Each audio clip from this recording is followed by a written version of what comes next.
There are many doors all around the world that have no keys. Maybe you can guess how to open them. The first destination is… okay, read this, and good luck to you. It's a temple in India. The temple's name comes from this other really long word, which can be translated as the one emerging from the lotus. This temple is one of India's most popular and sacred places. It's one of 108 temples of this word. It dates way back. It was mentioned in Tamil literature in the 6th century. Flash forward to our time. In 2011, the Indian Supreme Court decided to document the valuables of the temple because they had been informed that the place might have been misused. To do so, they had to open the doors that had been closed for centuries. The committee went to the temple and discovered 6 huge secret vaults that held unbelievable treasures. After the chamber doors opened, they found at least $22 billion worth of golden idols, necklaces, and coins. The officials also discovered ceremonial costumes and gold coconut shells with jewels. Plus, they saw large diamonds. Not our understanding of large, though. Some of these precious stones were as large as 110 carats. To put it in perspective, a small solid gold statue from the collection could be worth around $30 million. After this fairy tale-ish treasure had been discovered, the temple got equipped with metal detectors, cameras, and other safety precautions before the first visitors started to arrive. Now, there are a lot of security guards at the temple. But are they protecting the treasure, or is there something more mysterious hiding behind its doors? The temple has 6 chambers, and the valuables are kept there. These rooms are named Chambers A through F. The expedition committee opened 5 of these vaults with significant effort. But the most bizarre thing is that, despite all the efforts involving existing tech, the mysterious Chamber B still wouldn't open. On the side of the door, 2 carved cobras are welcoming you. The door works as a gate. You can easily see it with the unaided eye, just like the doors leading to other chambers. Surprise! Experts discovered 2 more doors behind the first one. The second door is wooden, and the last one is made of iron. Strangely, the last door was sealed. It also doesn't have any means of entry, no bolts, handles, latches, or anything else. To this day, no one knows what's inside Chamber B. Believers say that opening the door against its will can release into the world unnameable things. Others say that Chamber B may hide a tunnel. It might not be related to the reasons above, but the High Court of India warned against opening the doors of Chamber B. Now, in 2010, David Crespi, a French engineer, visited Machu Picchu. He discovered a strange door in one of the main buildings. The door was in a narrow path neither tourists nor archaeologists used very often. David believed that the place was an entrance the Incas had sealed for some reason. He contacted archaeologists and authorities right away. They promised him to start investigating the area in the near future and let him know about his potential discovery. Well, months passed, but he didn't get any news. No response to his emails and calls. In 2011, he found an article by Terry Jameen about Peru. David reached out to him in no time. He described his finding to Jameen. After that, Jameen and other archaeologists went to Machu Picchu to investigate the secret door. They concluded that this door was indeed an entrance sealed by the Incas. The researchers confirmed the existence of 2 entrances found behind the famous door. They also got the 3D representation of a staircase leading to the main room and another chamber.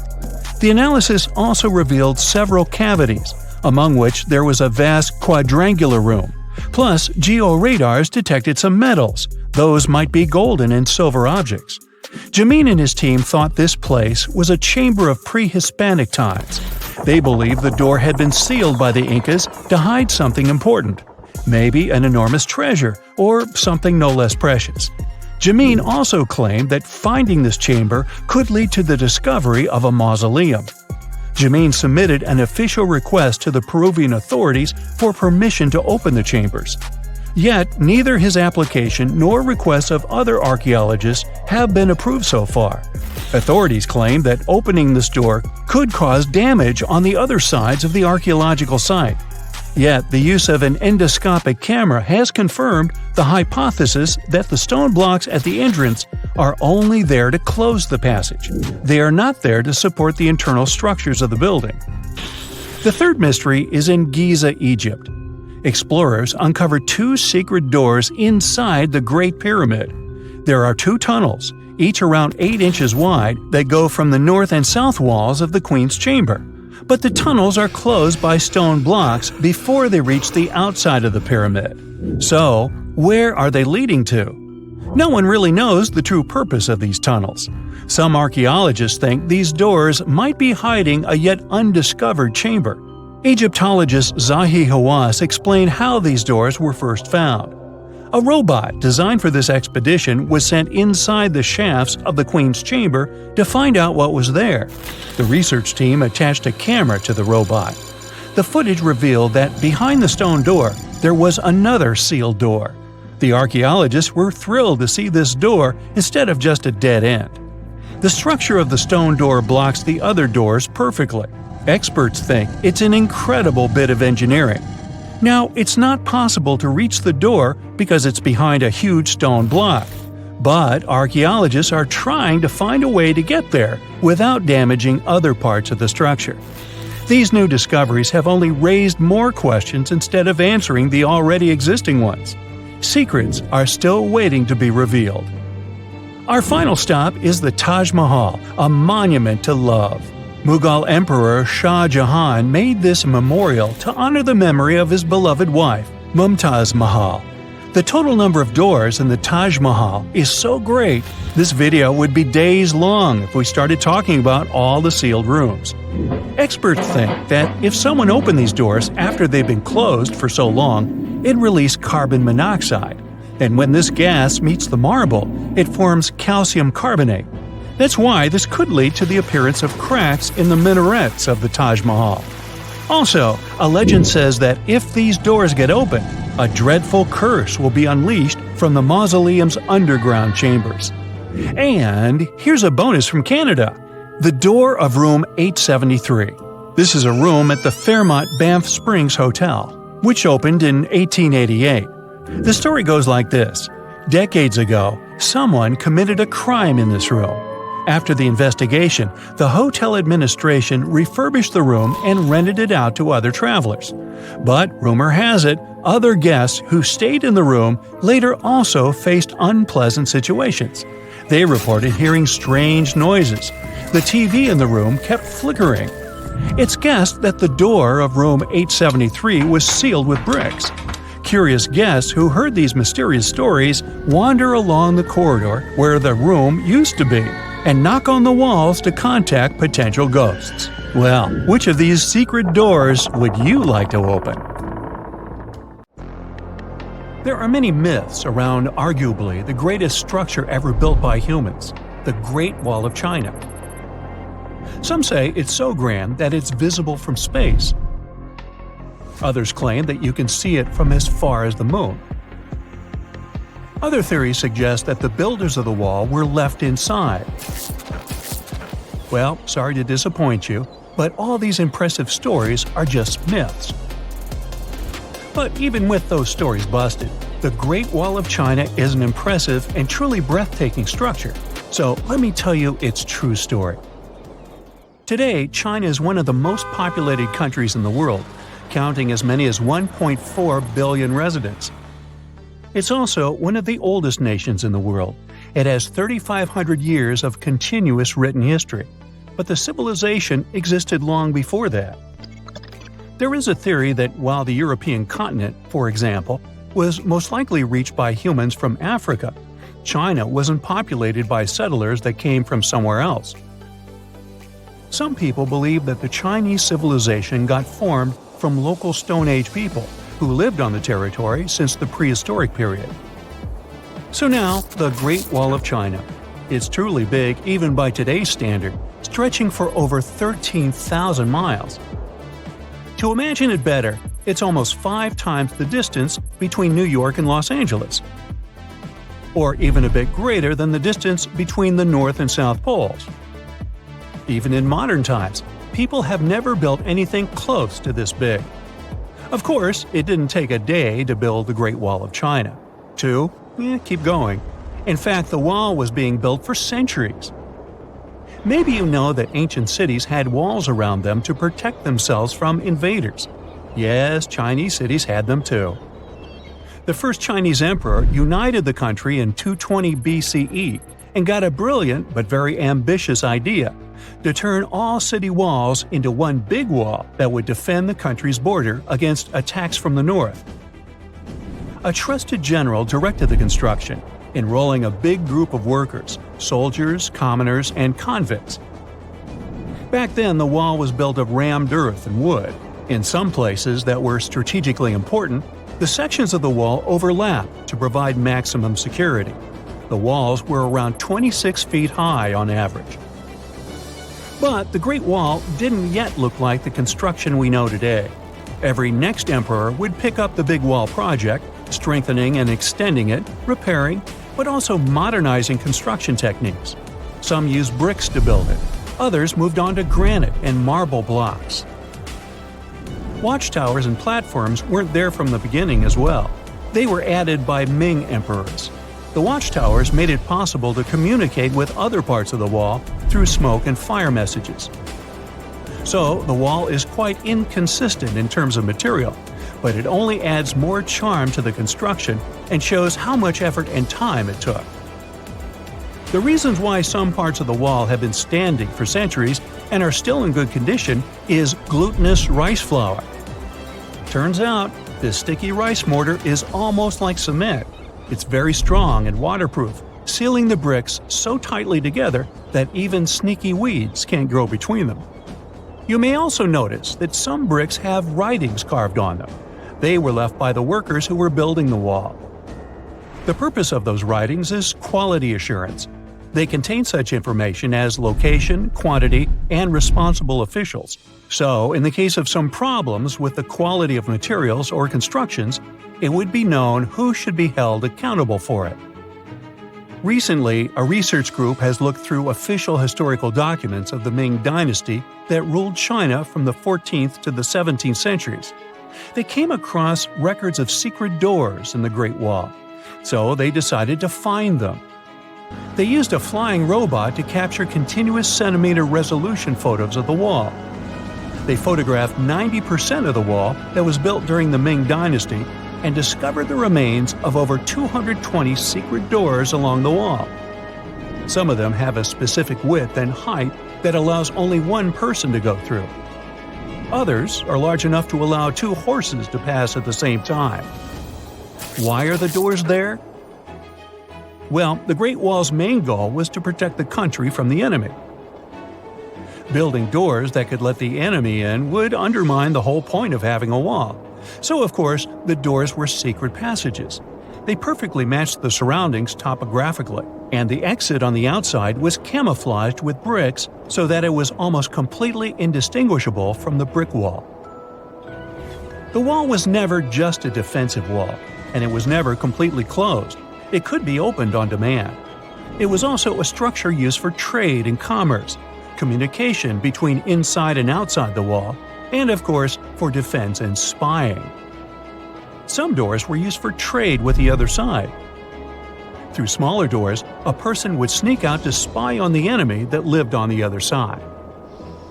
The hidden gates were also useful for a sudden attack. As you remember, some gates were camouflaged with brick on the outside. The exit was so indistinguishable that the enemy had no idea exactly where it was located. The inside entrance for Chinese soldiers was hollow, so they could walk through the wall and break the camouflaged exit gate from the inside, starting their surprise attack. Now, even though the main point was to prevent outsiders from getting into the city, the wall wasn't too effective on that matter. It could still be climbed over or marched around. So the wall was being watched at all times, and the guards gave signals to the troops if they saw the enemy approach. Also, the wall provided more time to mobilize and bulk up the country's forces or lure the enemy troops into a difficult strategic position. The construction stopped at the end of the 19th century. The wall lost its strategic and military importance due to technological advances. Over the centuries to today, only 8% of the Great Wall is in good condition, and the rest is damaged. Also, around 1/3 of the wall has disappeared without a trace, due to both natural erosion and human damage. I guess you could say it's now just a pretty good wall. As you remember, the first parts of the wall were built out of rammed earth and wood. These are not the most unfailing materials if we're talking about thousands of years. Also, destructive farming methods have turned large areas into a desert and contributed to erosion. Also, many bricks were taken away from the wall in the last century to be used in building farms and houses. The wall is being deconstructed stone by stone even today, but this time by tourists. Quite a few of them take a stone as a souvenir. That's a total of a lot of stones, considering that over 10 million tourists visit the Great Wall every year. Since 1987, the wall has been a UNESCO World Heritage Site, highlighting that it has an outstanding importance to humanity. The wall is one of China's 56 World Heritage Sites, second place among countries with landmarks protected by UNESCO. Who's first, you ask? Well, the top spot, with 58 World Heritage Sites, belongs to Italy. And do you know that the wall isn't only a famous tourist attraction, but also the location of the Great Wall Marathon? It's a marathon that was established in 1999 and is one of the most challenging ones in the world. You guessed right, people run along the wall, including all the steps. There are 3 distances, so that participants can run a full marathon that is 26 miles, a half marathon that's 13 miles, or just have a fun run of 5 miles. This summer, you finally decide to go on that once-in-a-lifetime round-the-world trip. The first stop of this exciting adventure is in Europe. You start your journey in Italy, the country of pasta and pizza and delicious gelato. Ah, there it is, the world-renowned Leaning Tower of Pisa. You buy your ticket and get inside the crooked monument. You're about to climb 251 slippery stairs, so watch your step and don't forget to breathe. The white marble stones are astounding, and from time to time, you peep outside to enjoy the view of the city. Congratulations, you've made it! You've reached the top of the bell tower and can take all the selfies you want. The Leaning Tower of Pisa is one of Italy's most iconic landmarks. During your hike up the stairs, a guide tells you it's actually a medieval monument. It was built between the 12th and 14th centuries, taking over 200 years to finish. And in case you're wondering if it's always been tilted, I can say without a doubt, yes it has. Once they finished the 3rd floor, the bell tower started sinking. The thing is, the very name Pisa comes from the Greek word that means marshy land. The ground there is extremely soft, made of clay, mud, and sand. And architects have been trying to save the day ever since they built the tower. At the top of the 185-foot-tall monument, you take your time admiring the city. How many terracotta rooftops can you count? If you walk toward the south side of the monument, you may feel closer to the ground. This is because the Leaning Tower of Pisa tilts toward the south. At one point, it leaned almost 5.5 degrees and still didn't fall. Today, when you visit the monument, the guide might tell you the tower is leaning less. A few years ago, the world's best architects and engineers did some construction works next to the monument to keep it from falling over. They dug several tunnels and took out over 38 cubic meters of soil from under the north side of the tower. So now the tower is tilting at an angle of only 4 degrees. So if you want to take one of those classic photos where you're holding up the tower, you better hurry. Who knows how long the tower will still be leaning? Now it's time for you to make your way to Rome. This city is basically an open-air museum, and you have to check it out for yourself. It's scalding hot, but you're lucky. Today, you're visiting the baths of Caracalla. Are you ready for an authentic ancient Roman experience? You enter through what once was a locker room. You'll have to use your imagination. Today, you'll only see 130-foot-tall brick walls here. Romans of every class would spend an hour or two in the baths every day. They would come after a long day at work or before dinner. Imperial bath complexes, such as this one, were usually free, but you had to pay an admission fee. Leaving the locker room, visitors would stop in a heated room where they would receive oil and scrub massage. Then, some people would move on to one of 2 exercise yards. Can you see how ample they were? Here, there were elaborate marble porticos, and you can still see a few fragments of the mosaic-colored floor. If you were in the mood for something more intellectual, you could stop to listen to a philosopher or visit one of the libraries. Now we've arrived at the most impressive room, a caldarium. It was a circular hot-steamed room measuring 115 feet in diameter. It had not 1 or 2, but 7 heated pools inside. Above your head, you'd have seen a magnificent dome supported by large granite columns. The entire structure was richly decorated with multicolored glass mosaics and the finest white marble. The complex also housed an indoor Olympic-sized pool with waist-deep water. Today, you can only admire a few reddish walls made of brick and concrete. Emperor Caracalla, like many other Roman emperors, built a mega-complex, and it sure made people happy. After a long international flight, you arrive in Egypt. Get ready for some camel rides and juicy dried fruits. Does anyone here love dates? You leave your hotel at dawn and make your way to the outskirts of Cairo. You drive past the Nile River toward the West Bank. Don't forget to take some pictures. In the distance, you spot a large monument. It's the Great Sphinx of Giza. Can you believe people created this monument over 4,500 years ago? Once you get closer, you see the Great Pyramids just north of the Sphinx. You learn that, unlike the pyramids, the Sphinx was carved directly from the bedrock of the Giza Plateau. Until today, it's one of the largest statues in the world, measuring 66 feet in height and 240 feet in length from pause to tail. The face of the Sphinx looks a tad beaten today, but according to archaeologists, it wasn't always like that. A Photoshop reconstruction of the Sphinx gives it a very different look. As you can see, at one point, the Sphinx's nose was chopped off together with parts of the chin. Scientists believe that the statue is a representation of the great pharaoh Khafra. This is why its face resembles a human so much. Just below the eyes, a dark carved line was added to represent the charcoal eyeliner ancient Egyptians used to wear. Fun fact, this wasn't only a beauty habit. It protected their eyes from ultraviolet rays. In a desert region that gets so much sunlight, this might come in handy. Until today, researchers debate whether or not the Sphinx had a beard. Many believe that if it was meant to depict a pharaoh, it most likely had a braided beard that got destroyed by erosion or humans. Even today, you can still see the remains of a regal headdress on the head of the Sphinx. These head ornaments were associated with power and royalty. Now imagine that the stripes are blue and gold. This is probably what it looked like when the monument was first constructed. There's no evidence of how long it took to build the Sphinx, but it was likely very long, as the carved details are pretty impressive. If you're lucky, your guide might take you to one of the secret chambers inside the statue. If they're real and not just a myth, I mean. The crystalline waters of Greece.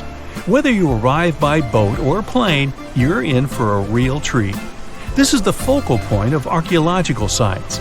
You arrive at Mandrake Marina and Port, but wait a minute, you don't see any monuments around. The Colossus of Rhodes is nowhere to be found at first glance. That's because it was destroyed long ago. Before tumbling down during a mighty earthquake, the great statue was considered one of the 7 wonders of the ancient world. If you saw the Colossus in a picture, you would probably mistake it for Lady Liberty. Well, that's actually not a coincidence. Apparently, there's a connection between the Statue of Rhodes and the Statue of Liberty. They were both built as symbols of freedom, and Lady Liberty is often referred to as the modern Colossus. The Colossus stood at 100 feet tall, but today all you see is a concrete jetty with a huge gap in the middle. Now imagine a bronze statue straddling both ends of the bridge. The Colossus was built back in the 3rd century BCE, and 900 camels took part in the construction. The statue existed for approximately 54 years before it was ruined by a powerful earthquake. It hit the city so hard that all that was left of the statue was one very large foot. Even so, people kept visiting the monument. Are you ready to head home? Thanks for joining me on this journey, and don't forget to tell me what your favorite site was. See you next time! One of the most unexplored and mysterious places on Earth is located in plain sight. It's one of the most majestic monuments of humankind. The wonder of the ancient world hides a secret that scientists and archaeologists still can't solve. This is the Great Sphinx of Giza in Egypt. The huge sculpture of a lion with a human head was carved out of rock about 4,500 years ago. Scientists still don't know the exact date of its creation and are also unaware of who built it and what for. There are many assumptions and theories, but none of them has been confirmed. Most people have seen this majestic sculpture either in photographs or in reality, but almost no one knows what's hidden underneath it. The statue of the Sphinx was carved from a single piece of limestone. It was painted. The remains of color pigment on the surface prove this. In the distant past, the Sphinx looked much brighter and more colorful than what we see now. But even after thousands of years, its greatness hasn't diminished. And by the way, Sphinx is not the real name. It was invented by the Greeks about 100 years or more after its creation. Initially, the Egyptians called the statue Hor-em-Akhet. There are many legends and theories saying the Sphinx is there for a reason. It's like a watchdog that guards the tomb of the pharaoh and the secrets of ancient Egypt. These legends become more plausible when archaeologists discovered hidden entrances at the feet of the Sphinx. They believe that these secret passages are the beginning of the tunnels leading to the halls with treasures. You can find a lot of stories on the internet that claim the Sphinx hides the Hall of Records, a repository filled with ancient and secret knowledge. One of the main artifacts of this repository is supposed to be the records of the ancient mythical state of Atlantis. According to legends, the entire library from this city was moved under the Sphinx. The entrance to this library must be located next to the Sphinx's right paw. Many archaeologists tried to find this entrance, but came away empty-handed. Also, there are many images with detailed diagrams of the underground city that consists of a network of tunnels and chambers under the Sphinx. Someone says there are structures as tall as 12-story buildings hiding underground, but there's no evidence of this. Archaeologists, even after millennia, continue to explore the mysterious sculpture. At the same time, many Egyptians don't want to learn more about the Sphinx. They're terrified of awakening something supernatural. In 1998, scientists discovered tunnels leading to empty caves under the Sphinx. They found evidence of earlier excavations there. It's quite possible that someone managed to find the treasures and take them away. Some people believe Egyptians found some kind of artifact under the Sphinx that has the power of unknown advanced technologies. The artifact is so powerful that it can change the course of history. Of course, most theories are just fairy tales of conspiracy fans, but it's a confirmed fact that the Sphinx hides a system of caves and rooms. There are so many rumors surrounding the Sphinx that it's impossible to understand what's true and what's false. In any case, it's difficult and dangerous to study the sculpture because active excavations can destroy it. And then the entrance to the underground rooms can get blocked by rocks and lost forever. Also, further exploration requires a lot of money, and financing is not always easy to find. But the main reason? It's too risky. There's no guarantee that people will be able to get out of the underground labyrinths. For these reasons, scientists and archaeologists have been exploring this majestic structure for so long. Another famous architectural monument with a secret is Mount Rushmore in South Dakota. Everyone admires the images of the U.S. presidents' faces carved into the rock, but few people know that there's a secret room hidden behind the head of Abraham Lincoln. The architect of Mount Rushmore wanted to carve slabs on the rock with the record of the main stages of the country's history. But his plan was too complicated to carry out. Then he was offered to implement it on a much smaller scale, to build a secret room inside the mountain. The idea was to save this knowledge so that future generations will always remember the history of their country. Unfortunately, the architect didn't have time to finish his work. The construction stopped for several decades. But in the late 90s, the project was resumed. Porcelain enamel panels depicting the history of the U.S. were placed in the room. It's possible that these plates will be stored there forever. But people can't see them, at least for now. The room is inaccessible to tourists as it's too difficult to get inside. Another secret room is located in the Empire State Building. More precisely, it's not even a room, but a place where you can take cool photos. Almost all tourists gather on the observation deck of the 86th floor to enjoy a stunning view of Manhattan. But there's another deck with panoramic windows on the 102nd floor. There are way fewer people there because almost no one knows about that place. Fortunately, access to this deck is open to everyone. You probably won't have to wait in line for a long time to take a photo. You'll feel special because you're in such a secret place where there are almost no people. But the coolest place is even higher, on the 103rd floor. This is a spacious observation deck where celebrities get their photographs taken. It's not a public place, but if you know the right people, you can get there. There are almost no security measures on the site. Only a low ledge between you and an abyss. That's why crowds of people are forbidden from coming here. It's not so easy to get there, and you're unlikely to succeed without a guide. First, you need to choose the right elevator that will take you there. Then you'll go through several engineering rooms filled with pipes, electrical panels, and other technical stuff. The final part of your way is a set of stairs inside a tiny corridor. And here you are, at the top of New York. Now we're in Paris. See the Eiffel Tower? Inside it, there are restaurants and observation decks. But if you try hard, you can find a secret apartment. Now it's a museum, but it was built so that people could live in it.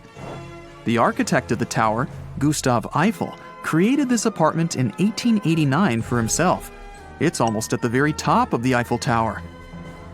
Imagine what a beautiful view he observed every day.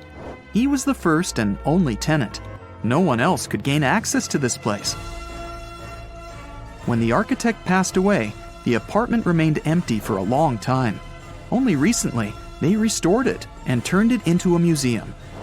Inside, the epoch of the last century is recreated. They even put wax figures of Gustav Eiffel, his daughter, and the American inventor Thomas Edison inside the room.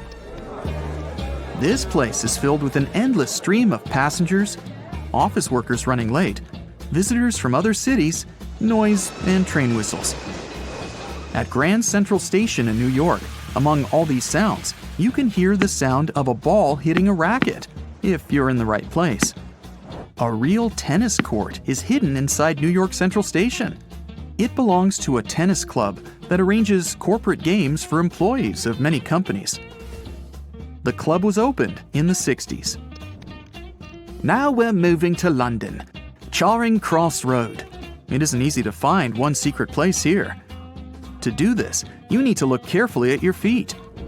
Do you see these sewer grates in the asphalt? Inside them, you can notice two signs with the name Little Compton Street. Yeah, there's another street right below you. It disappeared from all maps at the end of the 19th century. Charing Cross Road was built over it. The identification signs that you see are part of old engineering tunnels. There's another interesting place in London. It's located in the southeast corner of Trafalgar Square. At first glance, it looks like a thick lamppost, but there are too many tourists walking around. You come closer and realize that one person can easily fit inside the post. The lamppost belongs not to an electrician, but to a police officer. Yeah, this is the smallest police station in the world. It was built in the 1930s and used as a watch post. Officers had to sit there one by one and watch Trafalgar Square. That always attracted a lot of pickpockets and all kinds of other criminals. Imagine you decided to take a road trip the old-fashioned way. And by that I mean you decide to do it without the help of any technology. What? So you go to the nearest convenience store and buy a map of each state you plan to pass through. You buckle them up on the passenger seat right next to you and set off on your adventure. During your first week, you arrive in the state of New York. You wave bye-bye to Lady Liberty, eat a slice of pizza, and head upstate. Near the Catskills, you notice you're running low on gas and decide to stop in the nearest town to fill up your tank. You check your map, and it appears that the nearest place is a small village called Agloe, right at the next intersection. You drive a few minutes and pass through a sign that says, "Welcome to Agloe, home of the Agloe General Store." Well, this must be it, you think to yourself. But the town is strangely empty. You can't find the store or the gas station you were looking for. There are no houses. You start to think there might be a mistake. Agloe doesn't seem to exist. This story may sound made up, but it could have actually happened to anyone passing through New York a few years ago.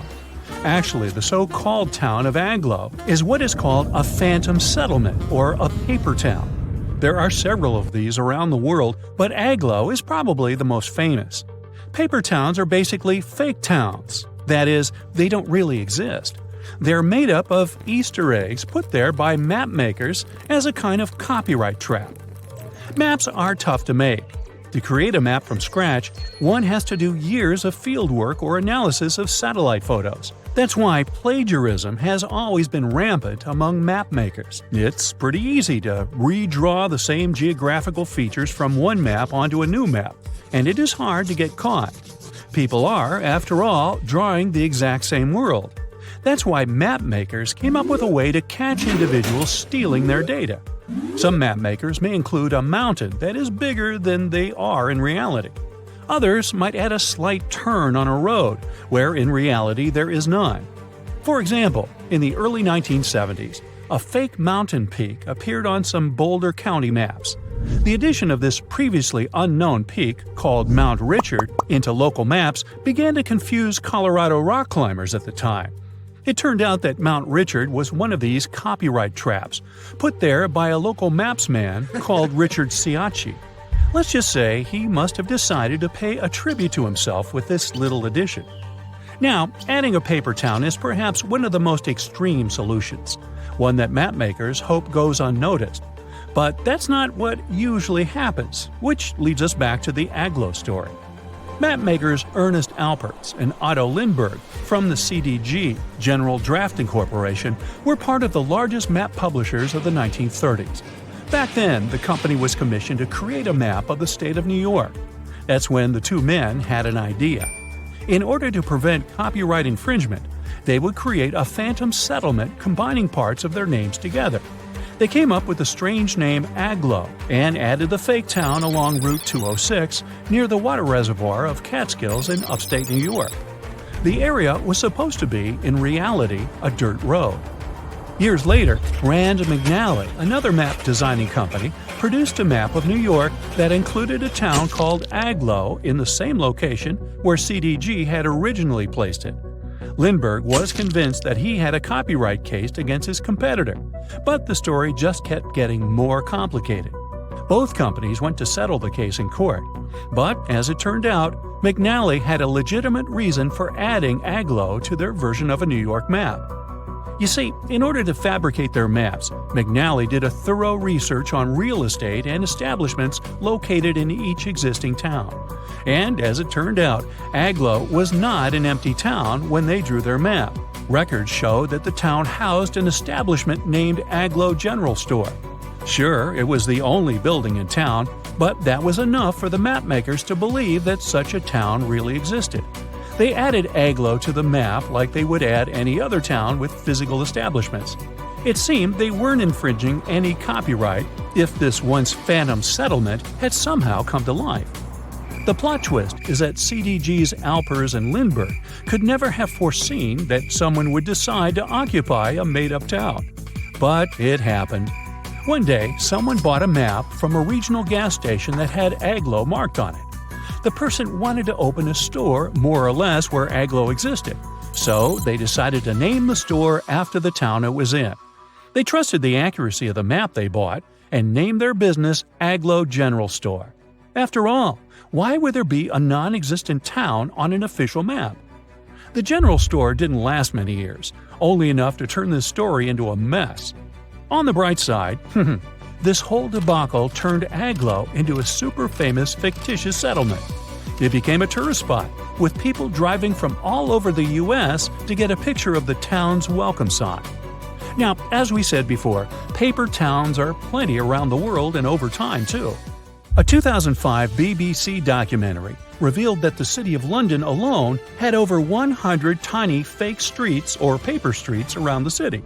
For instance, the so-called Moat Lane is supposedly a curving road in Finchley, North London. But if you ever decide to go visit, you'll find nothing but trees and gardens. And what about Argleton, a town in the north of England? Or, more accurately, an empty field in northeastern England? Argleton existed for a while on Google Maps. There were hotel listings and apartments for rent in town. Well, the only thing is that they weren't really in Argleton, but rather in nearby settlements. It's believed that Google Maps imported these fake streets into its database, as they used renowned copyrighted atlases as their sources. But as the truth about these paper streets surfaced, the company later deleted them. If we turn back the clock a few hundred years, we'll find another mystery story involving a possible phantom settlement. But this isn't a tiny town at an intersection, but rather an entire island. Bermejo Island was speculated to be a tiny inhabited island. It appeared on many maps of the 16th and 17th centuries and was a hot spot for Spanish explorers. Its location sometimes varied slightly from map to map, and occasionally its name appeared as Vermija, but its existence seems certain enough. It wasn't until the 18th century that the island stopped being depicted in maps altogether. This island's last appearance dates back to a 1921 edition of a Mexican atlas, and then, poof, it dropped out of the horizon altogether. The case of Mexico's disappeared island has raised many questions. Did it sink? Was it destroyed? Are people simply looking for it in the wrong place? 3 official investigations took place in 2009 to locate the island. They used high-end technologies, scouring Mexico's oceans and seabeds. Yet, Bermeja remained nowhere to be found. One can't help but wonder if the island ever existed at all. Similar to modern-day map makers, 16th and 17th century map makers had their way to trick map users. Instead of copyright traps, these fake towns or even fake islands served as a way to fool and confuse enemies and unwanted voyagers. Since a long time has gone by, it's hard to know whether Bermeja was just another phantom settlement. It stopped being depicted on maps, but this mysterious case still leaves people baffled and confused. Behind those huge steel doors is one of the most guarded places on Earth. It's known as Site R, or the Raven Rock Mountain Complex. You'll find it in Pennsylvania. The construction is 60 stories underground and is said to be a safe place for people in case of a natural or human-made disaster. There's not a lot of information online about this mysterious place, but what we do know is that it's equipped with 38 communication systems. It's obviously not available for visits via Google Earth, but you can catch a quick glance at the 2 gates that face the complex. Vatican City is one of the most famous enclaves on Earth, and it's certainly worth a visit due to its wonderful architecture and vast list of art pieces to check out. One place, however, will always be off limits for visitors: the Vatican's secret archives. They have some of the oldest and rarest books on Earth. These archives are available only to a limited number of people, and since they have been visited by a small number of people so far, they also trigger a lot of weird theories. For example, that there may be books proving there's life outside our planet. If you're fascinated by shipwrecks, you'll be interested to know that one of the largest wrecks you can see on Google Earth is on North Sentinel Island, India. It used to be called the SS Jassim. It was a Bolivian ferry that sank in the area back in 2003. The reason why people can't visit it physically isn't because of the ship itself, but because the island is home to the world's most dangerous tribe. We don't really know how many people live there, but it was estimated that between 50 to 400 people call this place home. And they really don't like tourists. No person that tried to reach them survived. Also, to protect them, their privacy, and their special status, the island is closely monitored by the Indian authorities. That's mostly because it's believed the locals don't have any immunity to modern diseases. So being in contact with foreigners might be dangerous for the tribe's people, since they've never seen the outer world. A huge pink bunny appeared seemingly out of nowhere in the Italian Coleto Fava Mountains back in 2005. Besides the locals, some people stumbled upon it online too. They were puzzled by the discovery. Unfortunately, that 200-foot-tall bunny is completely gone today. You can still find the images of it online though. The unusual object was designed by artists from Vienna. They encouraged tourists to climb, jump, or even take a nap on top of the large rabbit. The whole purpose of the project was to allow people to experience what it would be like to live as smaller creatures. The bunny didn't have any removal date at the time it was placed there and was expected to last at least until 2025. But Mother Nature had other plans. A Japanese artist decided to move back to her little home village named Nagoro. But she soon found out that most of her neighbors were moving to bigger cities. To deal with loneliness, she started putting together scarecrow-like dolls, or kakashi, and placing them all over her garden. She didn't stop there though. The artist soon began doing the same with many other places in her village, creating dolls and placing them as if they were taking part in various human activities. These dolls keep moving around too, but the woman likes to stay true to her story and insists she doesn't touch them. You can see the images of this quirky village on Google Maps. This weird portal was discovered via online maps in New Baltimore, New York. It gave people all sorts of bad dreams.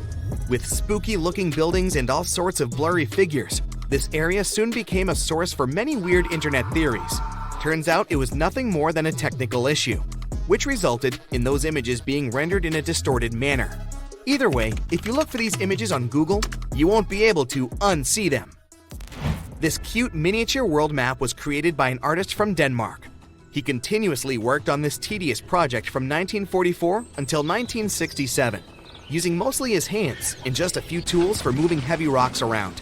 He gathered stones at the edge of the water, then recreated the map of the world on the surface of this lake. During the winter, he was able to use a sled to transport larger pieces of rock over the ice and then place them in the perfect position. Apart from the continents themselves, the map also features rivers and lakes, as well as some other famous landmarks. Care to have a look at a sea without any coasts? Search for the Sargasso Sea. You'll find it in the northern Atlantic Ocean. This weird sea is surrounded by 4 ocean currents and no dry land at all. It got its name from the seaweed that grows there, sargassum. Fingerprints on the lens of a satellite camera? You may be tricked into thinking this if you search for the Finger Maze.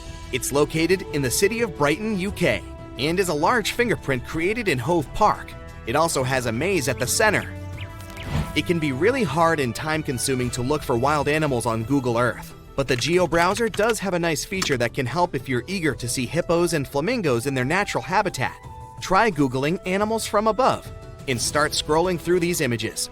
This unique feature can take you from Kenya to Namibia and even all the way to Antarctica, where you can see emperor penguins.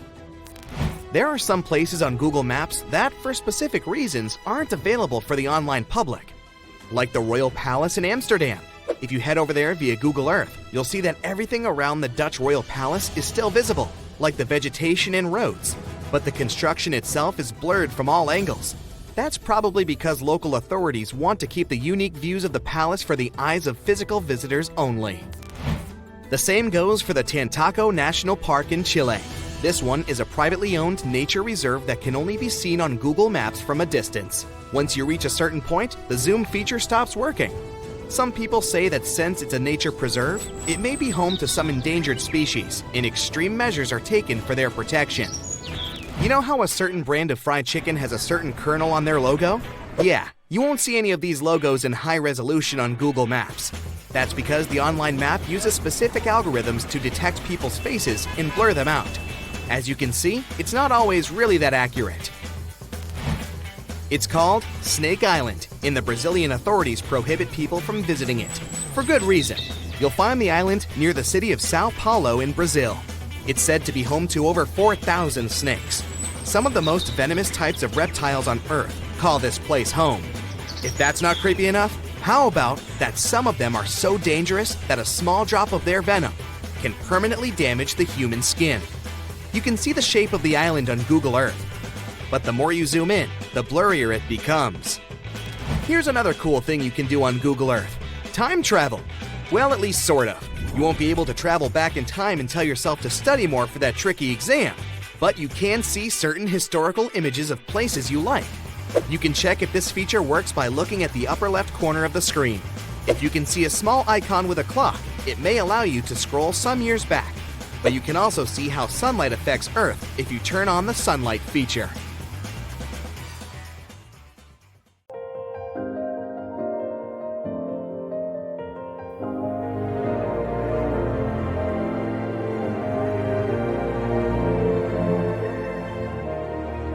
Welcome to Nome, a small town located in the south of Seward Peninsula on the west coast of Alaska.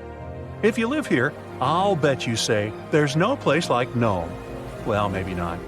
It's cold and snowy here, and no roads connect this town with other settlements. And with the onset of night, locals have disappeared here without a trace. Perhaps that's why only 3,500 people live here. Well, let's investigate this case. People disappear in cities for assorted reasons, but it was Nome who attracted the attention of the public. From 1960 to 2004, some 24 people went missing there. That number is statistically too big for such a small population. People just didn't come home in the morning, and no one knew what had happened to them. All the locals in small towns like Nome know each other. There are almost no strangers here, as it's difficult to get to Nome. There are no roads and no ferry crossing. All roads from Nome break off and lead to beautiful natural landscapes unspoiled by human mammals. You can get there and back by plane. And this is not some passenger jet, but a small biplane. Another way to get there is by snowmobile. By the way, Nome is the ultimate point of the famous dog sled race, the Iditarod. Also, you can pay locals from neighboring villages and towns to bring you to Nome by motorboat.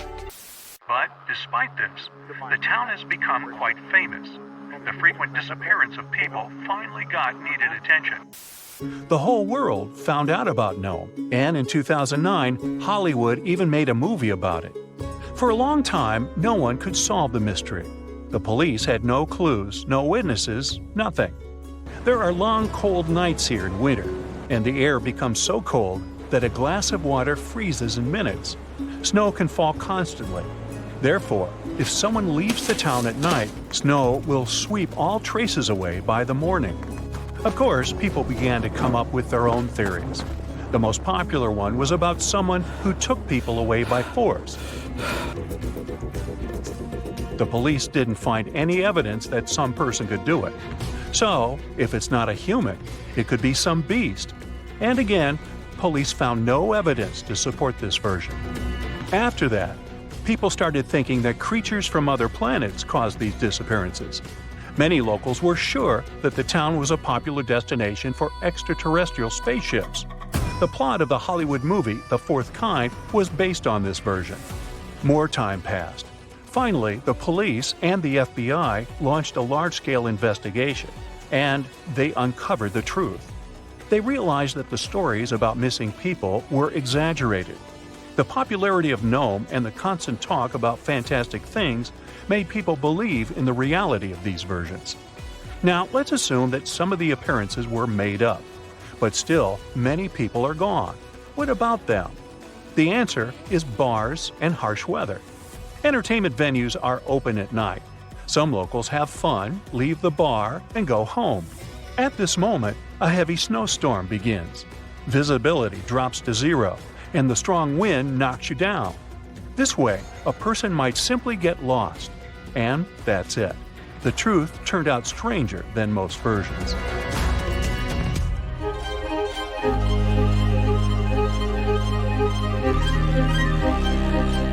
The Bermuda Triangle is a big area in the Atlantic Ocean. So the disappearance of ships and planes there seems not so surprising. But it's much creepier when it happens on a lake. Let's visit the Lake Michigan Triangle. It's located between Michigan and Wisconsin. For a couple of centuries, terrible things have been happening here. People put the same legends around this place as around the Bermuda Triangle. They reported unexplained phenomena and saw flying objects above the lake's surface. Some believe that the triangle is a time portal. Of course, no theories have been confirmed, but strange cases have occurred on the triangle territory. One happened in 1950 when a Northwest Airlines plane with 108 passengers disappeared without a trace during a flight over the lake. Police officers saw a red light over the lake 2 hours after the plane's last communication. The aircraft probably crashed, but rescuers didn't find any passengers or wreckage. All that's left was just an oil stain on the water. Many ships and boats disappeared there, but one of the strangest cases occurred on April 28, 1937. It was midnight. One ship was sailing through this lake. Captain George Donner went to sleep in his cabin after a hard day's work. 3 hours later, the vessel was approaching the port. One of the crew members went to the captain's cabin to wake him up. The door was locked from the inside. The assistant knocked, but no one answered. When he suspected that something had happened to the captain, the assistant unlocked the door. He got into the cabin, but there was no captain there. He seemed to have disappeared into thin air. The crew couldn't find him. Since then, the eerie disappearance of Captain George Donner remains unexplained. Meet David Paulides. In 2008, he finished his career as a police officer and began to study the mysterious disappearance of people in Europe, the USA, and Canada. He found out that most people went missing in the U.S. national parks. Over the past 150 years, more than 1,100 tourists have vanished there. Many of them were experienced travelers who knew how to survive in harsh wild conditions. David has written about these mysterious vanishings. He pointed out that some of them didn't disappear, but were found alive. They woke up somewhere in the forest and didn't remember what had happened to them. The creepy detail of all these cases is that most missing persons were young. Another detail is that many went missing before hurricanes. There are too many riddles and not enough answers in this case. Then there's the Sargasso Sea in the northern part of the Atlantic Ocean. This is the only sea that doesn't have shores on land. It's called the sea only because it's defined by ocean currents. Also, golden brown algae grow in this area's bottom, making it seem like an orange spot in the middle of the endless ocean. The Sargasso Sea became famous because, in the 19th century, one of the most famous phantom ships in history sailed here. In 1872, a brigantine sailed through the Sargasso Sea. Its captain spotted another ship a few miles away. He lit a signal fire, but received no response. Then the captain decided to sail closer to find out what had happened. On the hull of the mysterious ship was the name Mary Celeste. The captain of the brigantine and several crew members went on board. They walked around the deck and looked into the cabins and the hold. Everything was in place, but there were no people. The cargo and barrels remained untouched, so pirates didn't attack the vessel. The only damaged thing on the ship were the sails. They were torn to shreds. All documents except the logbook were missing from the navigator's cabin. The last logbook entry was added on November 24, 1872. The crew of the ship was never found, and this was one of many cases. In the 20th century, from the 60s to the 80s, there were many reports of empty boats and yachts floating on the sea. Also, some entire ships disappeared without a trace. All these cases still remain a mystery. According to one version, the four-sided current forms water funnels. Whirlpools can quickly pull a ship into the depths of the sea. This explains the disappearance of boats. But what about cases when the vessel is still on the water without a crew? Sometimes these whirlpools can create wind vortices. They're like little tornadoes. What if these whirlwinds are powerful enough to throw people overboard and tear the sails? Yeah, the theory seems too fantastic. So, what do you think happened? So, imagine you're 15 and you get bored of playing video games. Instead, to pass the time, you decide to give some attention to an old hobby of yours, tracking down lost Mayan cities. You've heard that some ancient civilizations are said to have built entire cities based on constellations, so you decide to check out whether that was true for the Mayans. You find a book containing all the constellations the Mayan civilization believed to exist. You open good old Google Maps and map every ancient Mayan city discovered to date. You start seeing that this information actually matches. And truly, the biggest ancient Mayan cities correspond to the brightest and biggest stars of the Mayan constellations. Okay, this is getting interesting. You manage to map out over 100 ancient cities when you suddenly notice something strange. There's an area in the Yucatan Peninsula in Mexico where archaeologists have unearthed 2 Mayan cities.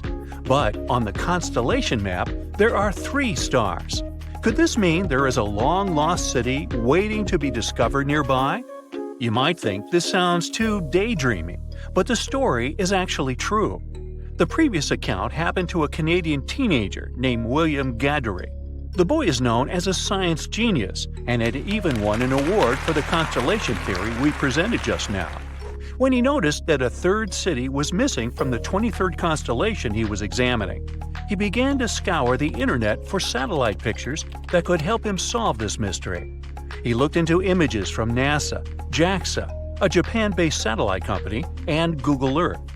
These images were still insufficient to answer his questions, so he reached out to a friend inside the Canadian Space Agency.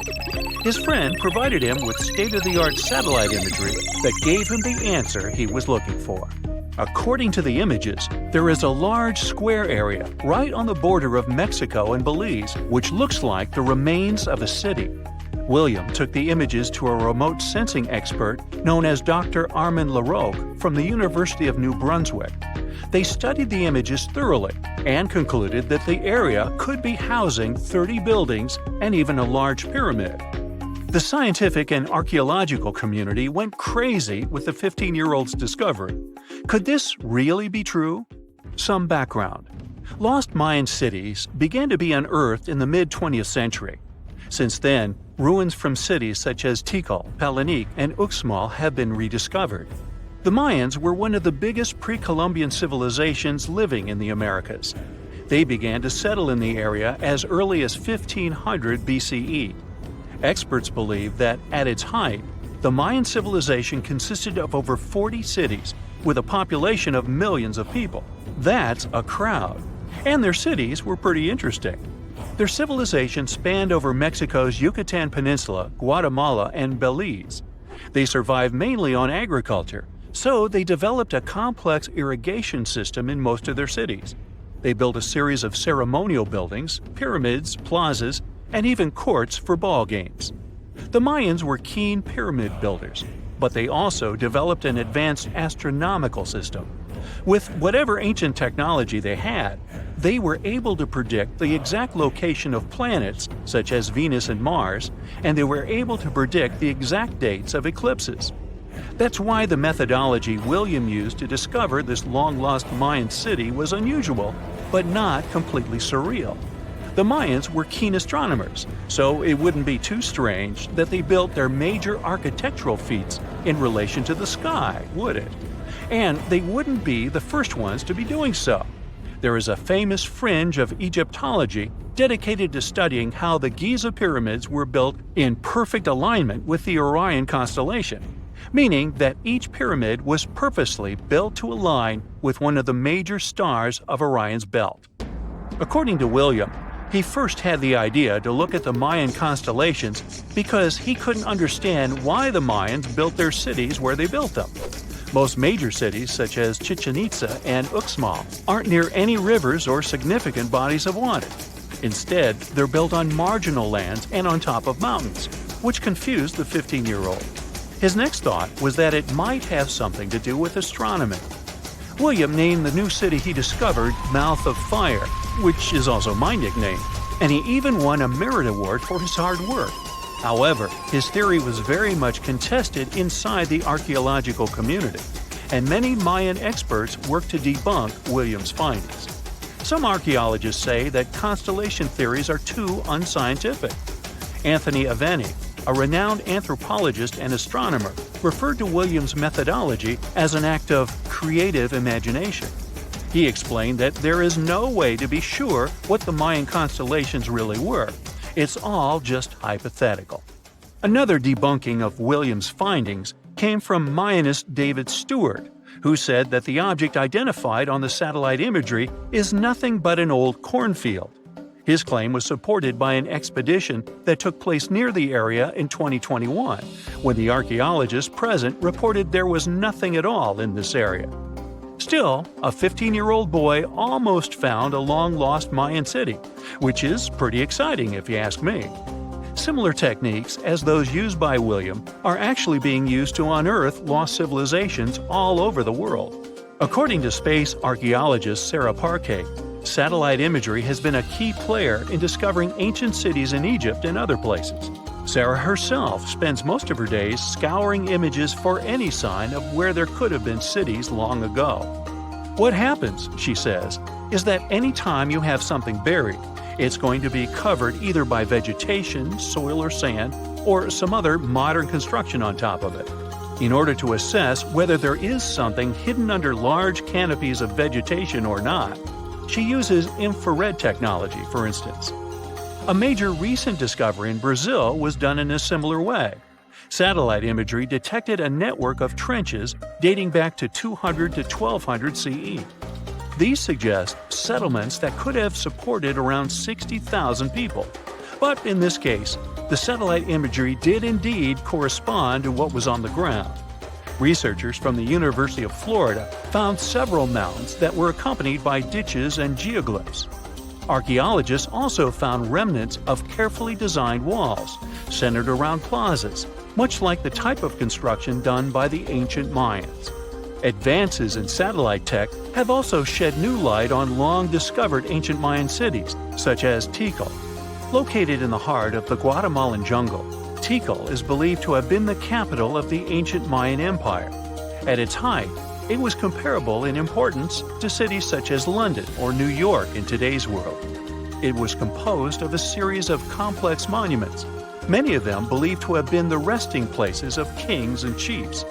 Tikal is already known to have been big, but recent discoveries show it could have been even 3 times larger than what scientists originally believed.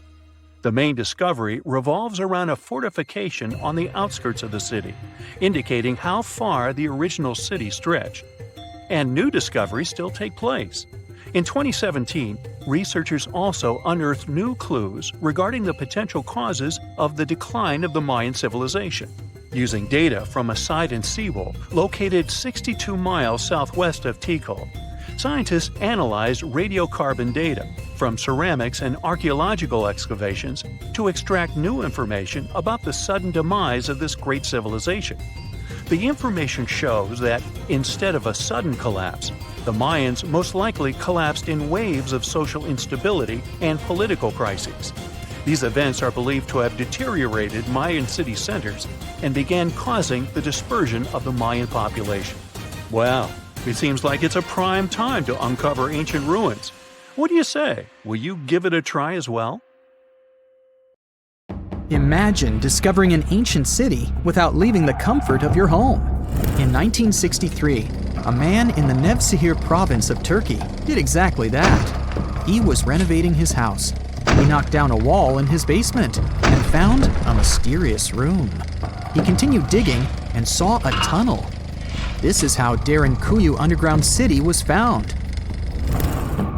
Derinkuyu is one of the deepest multi-level underground settlements of Cappadocia and in all of Turkey.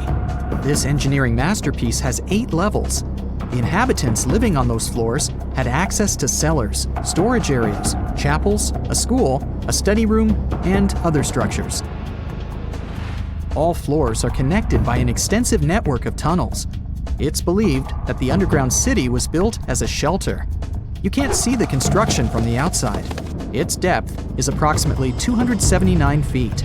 The complex was large enough to shelter about 20,000 people, plus their livestock and food supplies. There's also a 180-foot ventilation shaft. People used it both for ventilation and as a well.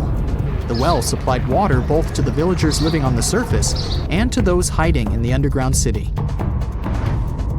Interestingly, those living on the bottom levels were able to cut off the water supply for the upper and ground levels.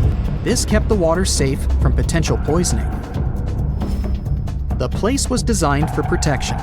The tunnels could be blocked from the inside with huge round rolling stone doors. The passageways were extremely narrow. Potential invaders had to enter the tunnels one at a time. Seems like they thought of everything in the 7th century BCE. Archaeologists believed the Phrygians were the ones who first built the levels. After them, the structure was used and enhanced in Roman times. This was when the chapels were added. The golden time of Derinkuyu, however, was during the Byzantine era. But how did these people manage to create such tunnels? Well, the rock they carved them into wasn't usual. It was soft volcanic rock. It appeared due to a geological process that began millions of years ago. Volcanic eruptions covered the area in thick ash. It then solidified into this soft rock. When the natural forces of wind and water eroded softer parts, only hard elements remained. Fun fact, fairy chimneys are also made of intricately shaped volcanic soft rock, but they formed naturally without any human intervention. I'm still in Turkey, but this time, my destination is Çanakkale, where a myth came to life. For 3,000 years, people believed that Homer's Iliad was fiction and that Troy never existed. In 1863, everything changed. Expatriate Frank Calvert discovered ancient ruins in western Turkey. He was convinced they belonged to the ancient city of Troy. Heinrich Schliemann examined this area in 1868. That's when Troy saw sunlight again after all those centuries. Troy has complex layers. Over the years, 9 ancient cities were built on top of one another. Historians say that the area was strategically located between Europe and Asia, so it became a prosperous trade and cultural center. This strategic position made Troy attractive throughout history.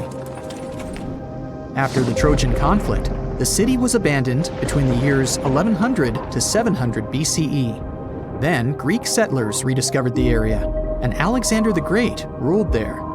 The Romans then invaded the city. Speaking of this event, the first thing you would see when visiting the site is a replica of the wooden Trojan horse from a movie shot in 2004. The next stop is Lothal. In the 1950s, Lothal and several other Harappan sites were discovered in India. These new provinces extended the boundaries of the Indus Valley civilization. Lothal was an important part of the Harappan civilization. It had vast cotton and rice fields. Plus, it had a bead-making factory. Beads were made from semi-precious stones, like agate. Many of these beads were later found in Mesopotamia, which serves as evidence that Lothal was a thriving trading port.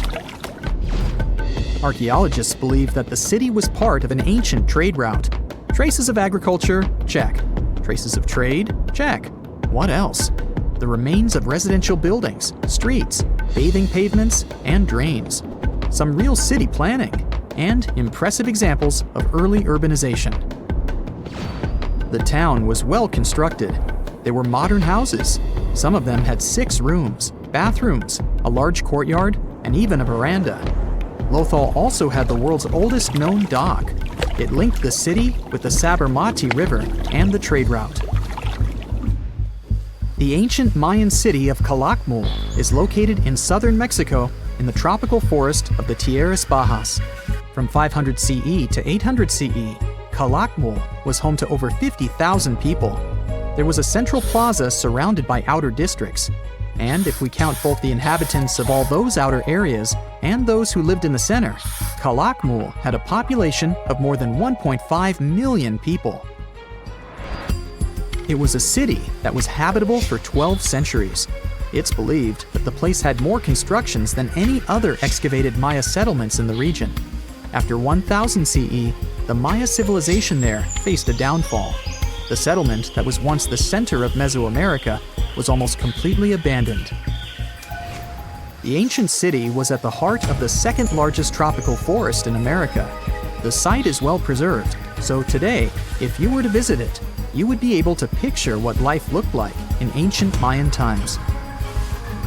The city remains include architectural complexes and sculpted monuments, defensive systems, quarries, water management features, agricultural terraces, massive temple pyramids, and palaces, not to mention a variety of body ornaments and other accompanying objects.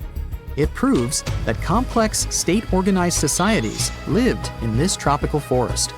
The Mayans depicted nature in their paintings, pottery, sculptures, rituals, and even food. I'm moving on to a place people thought didn't really exist.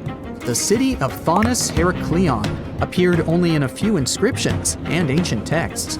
Turns out, it was waiting to be discovered for thousands of years. Scientists searched the majority of the coast of Egypt. But then, archaeologist Frank Gadoury and his team detected a colossal face looking at them from under the water. The ancient city of Heracleion was discovered completely submerged 4 miles off Alexandria's coast. In the ruins of the lost city, there were 64 ships, 700 anchors, and a treasure trove of gold coins. Archaeologists consider a 16-foot-tall statue and the temple remains the most important findings discovered by the expedition. Back then, the city had ceremonies and celebrations that took place in the Temple of Amun. The ruins and artifacts were made from granite and diorite, so they were in good condition even after having been in contact with water for centuries.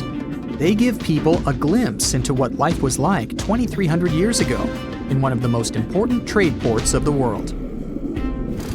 The city had a network of canals. You can think of it as an ancient Egyptian Venice. The canals linked many separate harbors and anchorages. Towers, temples, houses, and other structures were also linked by bridges. Thonis-Heracleion was the country's main port for international trade and the collection of taxes. No one really knows how the city ended up submerged, but archaeologists connect it with natural causes.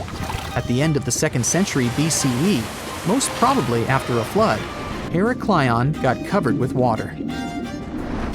Then, Alexandria, the city founded by Alexander the Great, became more glorious than Heracleion.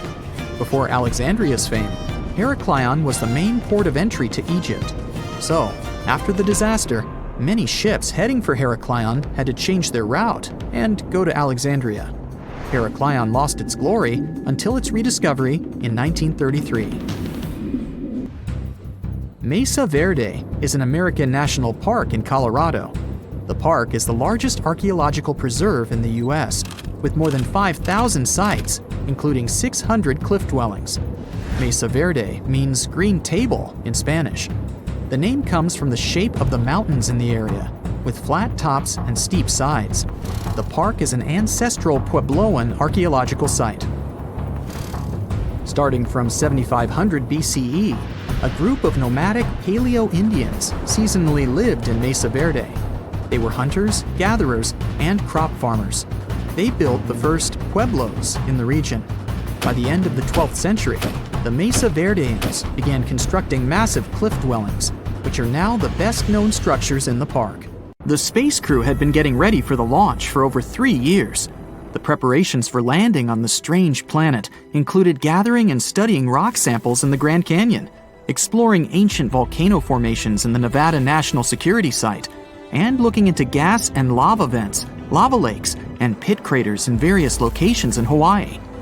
To be able to resist microgravity conditions, they learned how to walk obliquely by being strapped and suspended sideways and trying to move along walls.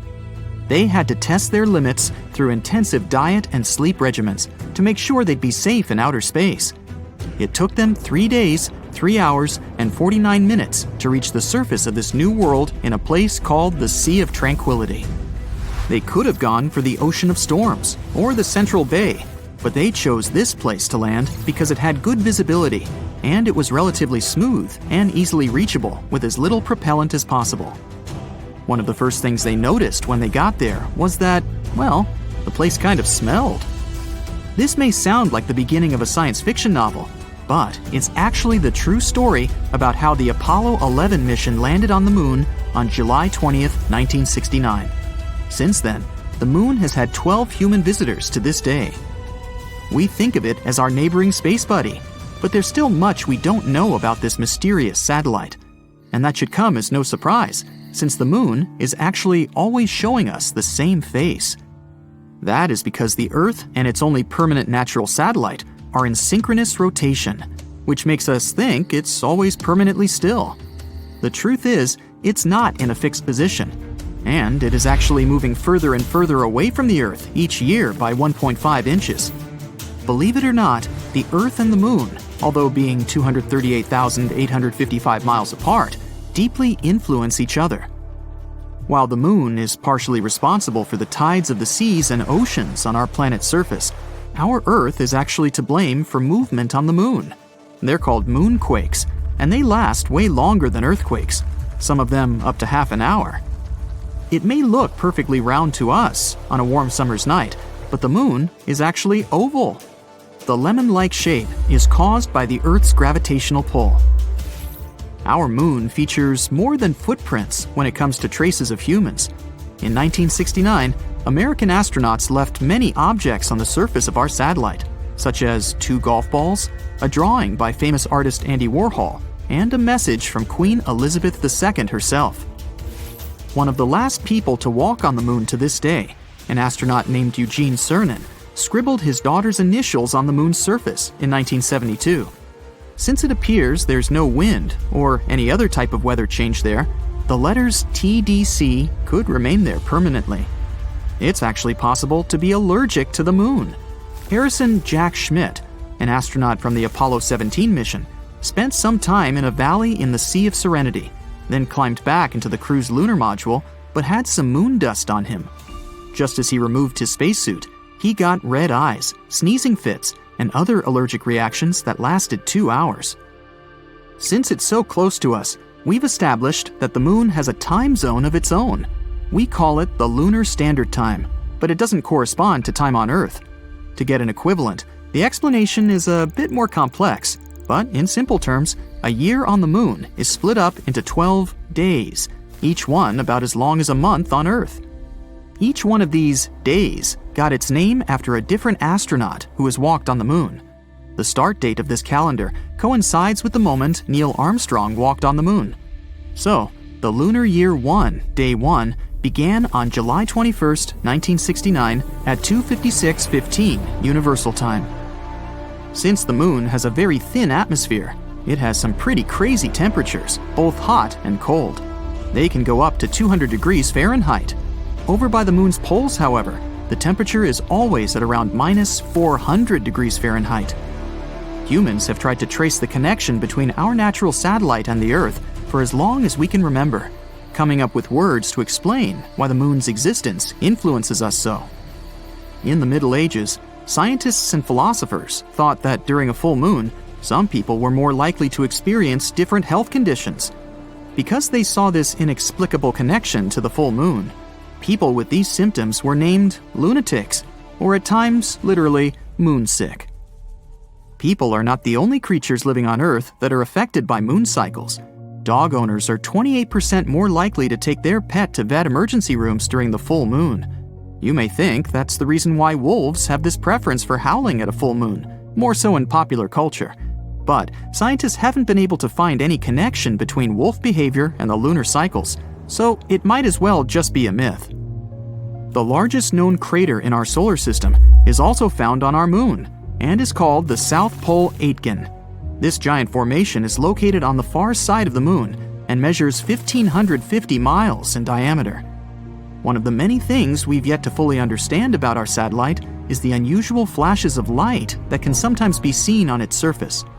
Scientists have named these outbursts transient lunar phenomena, or TLP in short, and they have been seen all over the world for centuries. One of the first instances of TLP dates back to 1178, when monks from Canterbury claimed to have seen a flaming torch on the surface of the moon after the sun had set. TLP does not simply mean light flashes. Reports also have detailed other unusual events, such as gas-like mists, reddish, green, blue, or violet colorations, or even the darkening of certain locations on the moon. Is something strange happening with our moon? is it the beginning, or did we just start noticing it with the newer space study equipment we have nowadays? There are a lot of different theories that scientists have developed trying to piece together what can be causing these events. The unusual flashes on the moon can be caused by anything from meteoric impacts to electrostatic activity. It's difficult to pinpoint the explanation for each event, since most of these episodes are recalled either by a single observer on Earth or from a single location. The fact that there is noticeable seismic activity on the moon can also explain why we can sometimes see unusual flashes of light on the surface of our satellite. When the moon's surface moves, it can cause different light-reflecting gases to erupt, which can explain luminous developments. Some scientists have even suggested that residual geologic activity may also be the cause. This is all the more shocking, given that we've always looked at the moon as a lifeless world. Did you ever notice that our moon can change its color? There are actually many scientific explanations for that. The moon appears to be a brown-tinted gray when you look upon it from outside of the Earth's atmosphere. When gazed upon from the Earth's surface, the moon appears to change color depending on various phenomena. The moon seen near the horizon will most likely be yellow or red-tinted. The rarer blue-colored moon indicates that you're looking at our satellite through an atmosphere carrying larger dust particles. The moon can even appear purple at times, but what causes this specific hue is still up for debate. The fact that we don't know exactly if or how much water there is on the moon's surface is not the main reason why we aren't already building houses up there. It seems that radiation actually has a lot more to do with it. Recent studies have shown that the moon's surface has a radiation rate 5 to 10 times higher than that you experience on a transatlantic passenger flight. That also means it's 200 times higher than the rate on the Earth's surface. In future lunar explorations, like the Artemis project for example, scientists need to take this into consideration, not to expose the astronauts. Named after Artemis, Apollo's sister, this program aims not only to place astronauts on the lunar surface in the future, but also to build some sort of an establishment there to study the moon in safe conditions. While the project started in 2017, the first planned mission is set for launch in summer 2022, with an estimated duration of 25 days. The space object, with no crew on board, is planned to reach lunar orbit and safely return with sufficient data for the next 4-person mission scheduled for May 2024. Artemis 3, 4, and 5 are expected to be launched in 2025, 2026, and 2027 respectively, each with a planned duration of approximately 30 days. For centuries, people believed that all swans were white because that was all they had ever seen. They thought it was a universal truth. Then one day, someone discovered a black swan. It was a surprising and unexpected event because it went against what everyone believed. So yeah, the theory is named after this idea of a rare and unpredictable event that goes against our assumptions and expectations. It isn't related to the Darren Aronofsky movie. You know, the one starring Natalie Portman as a committed dancer? Nassim Nicholas Taleb is the person who named this theory. He suggested that these types of super rare and unexpected events are impossible to predict, but they can have a massive impact on individuals, businesses, and societies. The theory was originally used to explain financial markets, but has found its way into various fields.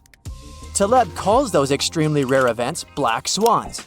Now, these events are so rare that the usual tools of probability and prediction, like the normal distribution, don't really work. They rely on large populations and past data, which we don't have for rare events. So, trying to use statistics based on the past won't help us predict black swans. Let's dive into some examples of past black swan events. The rise of the internet is actually a great example.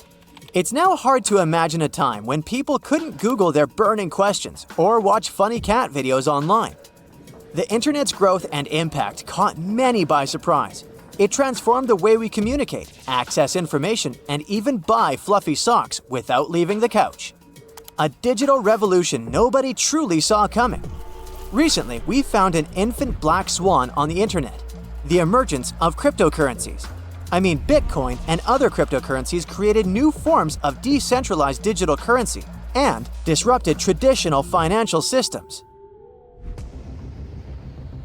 Then we have the invention of smartphones. Picture a world where phones were chunky, had buttons, and only made calls. Suddenly, boom! Smartphones turned everyone into walking wizards with tiny devices in their pockets. From taking selfies to driving with GPS, these pocket-sized marvels changed the game, surprising us all with their incredible capabilities. Here we can also mention the rise of social media. The emergence of platforms like Instagram revolutionized communication, enabling people to connect and share information globally. The creation of the internal combustion engine was a game changer too. Long ago, horses trotted along the streets, leaving a different kind of horsepower behind. But then, ta-da! The internal combustion engine roared to life, propelling cars and transforming transportation forever. Who would have thought that a mechanical contraption could replace our equine friends and pave the way for road trips and drive-thrus? What about black swans related to our bodies, like decoding DNA? Once upon a time, DNA was a mysterious code, like a secret language of life itself. Then, science unraveled its secrets, revealing the blueprint that makes us who we are. This groundbreaking discovery in genetics opened doors to medical advancements and personalized medicine. Imagine you're a scientist working in a lab. One day, you forget to clean up your petri dishes. You know, those plastic or glass things commonly used for growing microorganisms. Then, you leave for a vacation. When you return, you find a happy accident. A mold called penicillin has grown on one of the dishes and exterminated the bacteria around it. That's what happened to Alexander Fleming. This accidental encounter with mold led to the discovery of penicillin. Hello, one of the most important medications in history. At the time, bacterial infections were a major threat to human health. Fleming's chance observation opened the door to a whole new way of fighting infections and revolutionized medicine. Now let's take a peek at Europe in the 14th to 17th centuries. It was like a scene from a historical movie. People are emerging from the Dark Ages, embracing newfound knowledge and experiencing an explosion of creativity. This period is none other than the Renaissance. It's a black swan too, because during that time, there was a tremendous surge in artistic, scientific, and philosophical achievements. Incredible minds like Leonardo da Vinci, Michelangelo, and Galileo were pushing the boundaries of human knowledge. The Renaissance was like a giant wake-up call for Europe, shaking off the cobwebs of the past and embracing a new way of thinking. It was a black swan event because it changed the course of history and ushered in a period of immense progress and innovation. It reminds us that sometimes, out of the blue, a wave of inspiration and brilliance can transform the world. Let's take a step back, or 1,000 steps further, and consider the moon landing. The Apollo 11 moon landing in 1969 was an extraordinary feat of human achievement and a positive black swan event. It showed humanity's potential for exploration and scientific advancement, inspiring generations and pushing the boundaries of what was deemed possible. Not all black swans are good and positive though. When it comes to the stock market, a black swan event is like a super rare market crash that goes way beyond what anyone could expect. We're talking about events that statistically should hardly ever happen. The Great Depression is a classic example of a black swan event. It happened in 1929, but its effects lasted for a long time. The economy was booming with happy days. Then, the stock market crashed and everything went haywire. It was almost impossible to predict, like trying to guess the lottery numbers but on a global scale. The world had never seen such a massive economic meltdown. At its peak, 25% of Americans found themselves without a job. The economy took a nosedive. The US GDP dropped by 30%. Over 9,000 banks waved the white flag and said, "We're out." Oh, and there's something called a gray swan event too. It's not as rare as a black swan, but it's still an outlier. The good news is that gray swans are a bit more predictable than black swans, so we can better prepare for them and take some measures to protect ourselves. Let's play a little thought game. Imagine we're weighing a bunch of people, and one of them happens to be the heaviest person in the world. Even if that person weighs 2,000 pounds, it doesn't really make a big difference in the overall average weight of everyone we weigh. It's like a drop in the bucket. This shows that extreme outliers like this super heavy person don't have a huge impact on the average. Now let's do a similar experiment, but this time with wealth. We gather a group of people, including one billionaire. What if that billionaire's wealth is 99% of the total group's wealth? Unlike the weight example here, the outlier dominates everything else. This is what Taleb calls extremistan, where a small number of people have a huge portion of wealth, while others have very little. Taleb argues that the modern world operates more like money. It's mostly digital and not constrained by physical or biological limits. While most people don't make a lot of money, a few can make a ton. The same applies to other areas like music, book sales, and more. This winner-take-all system rewards a small number of individuals disproportionately. We tend to believe we understand why these outliers exist. We think it's all about thinking outside the box, starting a revolutionary company, and working tirelessly. But what about those people who did all these things and failed? You don't often hear about them or find shelves full of books about their failures. There's a bias in the stories we hear and the information available to us. In the end, we became more vulnerable to black swans. So, whether it's a mold leading to life-saving antibiotics or an economic crisis, these events of the Black Swan theory show us that unexpected events can have impacts on our lives. By the way, the odds of being born are 1 in 400 trillion. For all we know and don't know, being born is an unimaginably improbable event that nobody could have truly foreseen. So if you're alive, in a sense, you're a black swan too.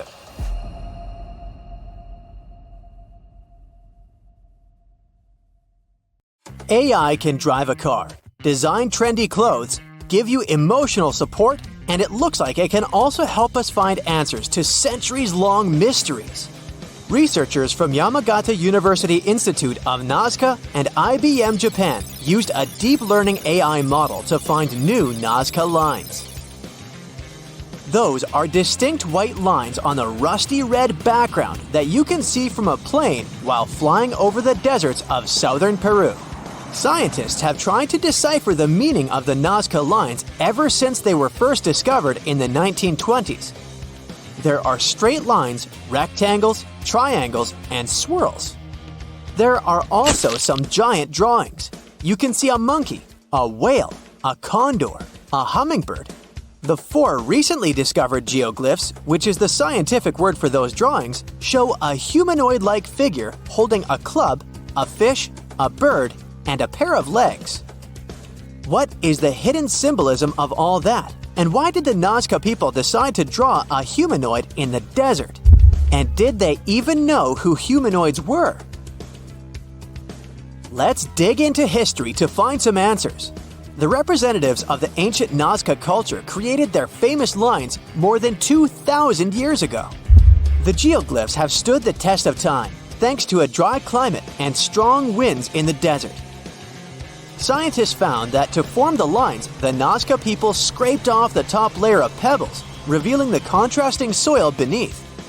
The soil's color varies from reddish-brown to yellowish-gray. It makes it look like the lines are constantly changing appearance. It looks like the creators first made small-scale models and then enlarged them to create the full-scale designs we see today. In total, there are more than 800 straight lines, around 300 geometric figures, and 70 animals and plant designs. You can find the first mention of the lines in the 16th century Chronicle of Peru, where they were first described as trail markers in the desert. Since you can't really study the lines and their symbolism from the ground, those geoglyphs only became world famous only in the 1930s. It was the start of the era of commercial planes, so more and more people could witness the lines from their window seats and spread the word. During his research a decade later, Professor Paul Kosuk noticed that one of the lines aligned with the setting sun on the day after the winter solstice, which is the shortest day of the year. He supposed that the lines had some astronomical significance. German researcher Maria Reiche, who got the nickname the Lady of the Lines, supported the theory that the geoglyphs served as a calendar and some sort of astronomical purposes. She spent 40 years studying the lines and literally swept them inch by inch. She also moved into a small house close to the lines to protect them from unwanted visitors. And that's how the Nazca Lines mystery was solved. Just kidding. In the 1970s, American researchers began to question astronomical theory. In a region like Nazca, one of the driest places on Earth with only around 20 minutes of rain per year, water is a real treasure. So the straight lines and trapezoids could have something to do with it. They could have been an ancient version of Google Maps, pointing at locations for rituals that the local people organized to get some water and help their crops grow. The images of animals in the Andes region are also related to water. Spiders are thought to be a sign of rain. Hummingbirds symbolize fertility, and monkeys living in the Amazon mean an abundance of water. That could explain the choice of symbols in the desert, but there's no strong proof to support this theory. So the work on explaining the meaning of those mysterious geoglyphs is going on. In the 21st century, the Nazca Lines have become the research ground for archaeologists from Yamagata University. Masato Sakai, a professor of archaeology, together with others on the team, are using high-resolution aerial photography and drones to discover and catalog the lines. They found images of humans, camelids, birds, orca whales, cats, and snakes, most likely created between 100 before current era and 300 current era. Some of the images are around 10 to 20 feet long, and that's why they were pretty tricky to notice. The largest geoglyphs are 1,200 feet across, which is about the height of the Empire State Building. The researchers believe the Nazca Lines were a form of communication in the desert for their creators. The linear ones pointed the direction from valley to valley. The ones drawn on slopes seem to have been drawn along ancient pathways between settlements. Professor Sakai explains that discovering new lines is tricky. Some of them are so poorly preserved that it's hard to spot them in aerial photos. There are also irrigation systems and roads all across the Nazca region, and it complicates the task. And that's where AI comes in handy. The team showed it pictures of previously explored Nazca Lines so it could learn what to look for. Then, AI went through tons of footage taken from planes and satellites and also laser data from previous surveys to identify the lines scientists hadn't found before. The system works 21 times faster than humans, and it made some curious discoveries. Scientists then traveled to the locations it chose to verify the findings. In 2019, AI helped to discover a humanoid-shaped character with a rectangular head who is holding a stick and wearing a headdress. It became a real puzzle for the scientists trying to understand the creature's role in ancient society. The little guy is neighbors with another famous geoglyph. It's a hermit, which is a subgroup of hummingbirds that lives in the forested regions of northern and eastern Peru. The largest of the recently found geoglyphs is a pair of legs. It's more than 250 feet across, about 4/5 as tall as Big Ben. Could be an homage to some ancient supermodel. The fish and the bird are around 4 times smaller. Why they are where they are is still a mystery. Listing new geoglyphs isn't the only way AI is helping scientists. It's doing a lot of good for astronomy. It analyzes vast amounts of astronomical data and uses its algorithms to identify patterns, classify celestial objects, and even predict new events. For example, AI models have been developed to detect and categorize galaxies, search for exoplanets, and identify rare cosmic phenomena. It also helped analyze data obtained by the Kepler mission to discover new Earth-sized planets circling other stars. AI is also transforming the field of chemistry. Machine learning algorithms can predict chemical reactions, discover new compounds, and optimize chemical processes. All of this helps scientists save a lot of time and resources in the labs. If you've ever written a thesis, you know that analyzing vast chunks of information can take forever. Now imagine you need to analyze the archives of the British Library's national newspaper. It's piles and piles of history. So, researchers are teaming up with the curators to develop special software that can analyze the vast amounts of data extracted from these collections. Computational linguists and historians will be able to delve deep into the past and get some insights into changes in society and culture. They'll focus on key periods and track how advancements in technology shaped various aspects of society. AI even helps in the conservation of seals. It's really expensive and challenging to monitor certain species of those cutie pies living in the sea ice zone.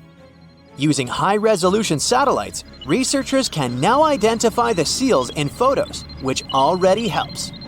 But manually counting seals across huge areas of ice is like putting together a jigsaw puzzle of a blue sky consisting of 1 million pieces. It takes a lot of patience, and different analysts come up with different results.